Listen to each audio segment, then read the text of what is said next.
Quel statut, quelle nationalité pour les nouveau-nés des réfugiés en Grèce?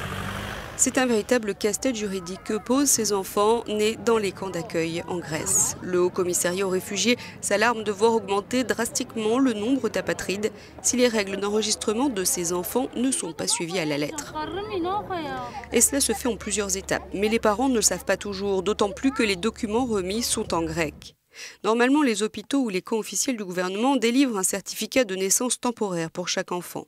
Une fois en possession de ce document, les parents doivent se rendre dans un bureau de police pour déclarer le nom de l'enfant et pour faire une déclaration conjointe. Il est important que les parents déclarent conjointement l'enfant, car par exemple, dans le droit syrien, la nationalité ne peut être transmise à un enfant que par son père.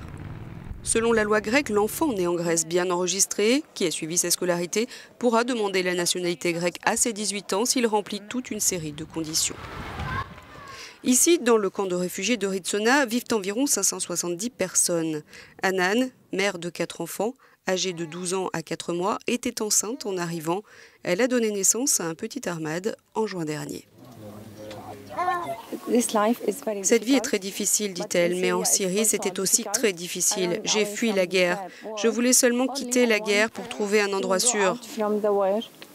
Seulement ça, c'est parce que j'étais enceinte que je me suis enfuie.